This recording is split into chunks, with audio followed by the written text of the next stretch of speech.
നാരായണീയം ദശകം 15 ശ്ലോകം 10. പരമ കിമു ബഹുത്യാ ത്വത്പദാം ഭോജഭക്തിം സകലഭയവിനേത്രീം സർവകാമോപനേത്രീം വദസി ഖലു ദൃഢം ത്വം തദ്വിധൂയാമയാന്മേ ഗുരുപവനപുരേശ ത്വയ്യുപാദസ്വഭക്തിം ഗുരുപവനപുരേശ ത്വയ്യുപാദസ്വഭക്തിം ഗുരുപവനപുരേശ ത്വയ്യുപാദസ്വഭക്തിം. ഇതിൽ പരമ പരമ എന്ന് പറഞ്ഞാൽ പരമ ഭഗവാനെ വിളിക്കുകയാണ്. പരമ ഭഗവാനെ കിമു ബഹുത്യാ ബഹു ഉക്ത്യാ കിമു എന്തിനാണ് വളരെയധികം പറയുന്നത്. ത്വത്പദാം ഭോജഭക്തി നിന്തിരുവടിയുടെ പദാം ഭോജം എന്ന് വെച്ചാൽ താമരപ്പൂ പോലുള്ള ആ കാലടികളിലുള്ള ഭക്തി സകല ഭയവിനേത്രീം സകല ഭയത്തിനെയും ഇല്ലാതാക്കുന്നതും സർവകാമോപനേത്രീം കാമനകളെ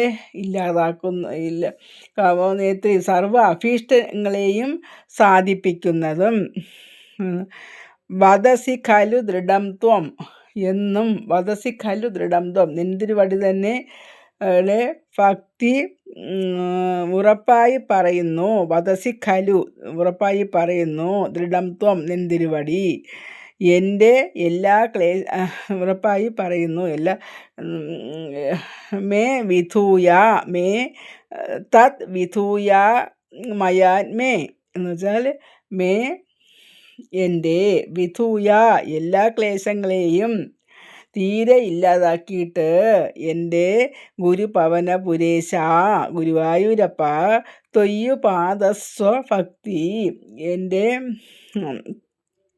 ഭക്തി വർദ്ധിപ്പിക്കണമേ എന്നാണ് മേൽപ്പത്തൂർ ഈ ശ്ലോകത്തിൽ പറയുന്നത്. അന്യമായിട്ടൊന്ന് പറയണത് അല്ലയോ പരമ ഉത്തമനായ ഭഗവാനെ ബഹുത്യാ കിമു എന്തിനാ അധികം പറയുന്നത്.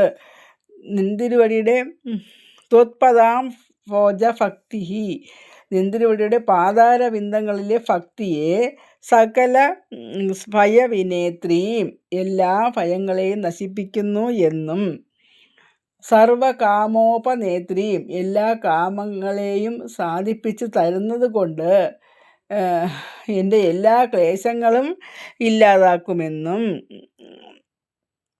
എല്ലാ ക്ലേശങ്ങളും ഇല്ലാതാക്കും. തദ് തൂയാമയാന്മേ എൻ്റെ എല്ലാ ക്ലേശങ്ങളെയും ഇല്ലാതാക്കി നിന്തിരുവടിയിലുള്ള ഭക്തി ത്വയ്യുപാദസ്വ ഭക്തി നിന്തിരുവടിയിലുള്ള ഭക്തി വർദ്ധിപ്പിക്കണമേ എൻ്റെ ഗുരുവായൂരപ്പ ഗുരുപവനപുരേശ ഗുരുവായൂരപ്പ എന്നാണ് അവസാനത്തെ വരിയിൽ മേൽപ്പത്തൂർ പറയണം. ഇങ്ങനെയൊക്കെയുള്ള ഭഗവാനെ എൻ്റെ ഭക്തി വർദ്ധിപ്പിക്കണമേ എന്നാണ് ഈ ശ്ലോകത്തിൽ പറഞ്ഞു നിർത്തുന്നത്.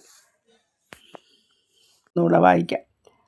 പരമ കിമു ബഹുത്യാ ത്വത്പദാം ഭോജഭക്തിം സകല ഭയവിനേത്രീം സർവകാമോപനേത്രീം വദസി ഖലു ദൃഢം ത്വം തദ്വിധൂയാമയാന്മേ ഗുരുപവനപുരേശ ത്വയ്യുപാദസ്വഭക്തിം. സർവത്ര ഗോവിന്ദനാമ സങ്കീർത്തനം. ഗോവിന്ദ ഗോവിന്ദ. അങ്ങനെ ഈ ശ്ലോകം ഇവിടെ അവസാനിക്കുന്നു. ഈ ദശകം ഇവിടെ അവസാനിക്കുന്നു.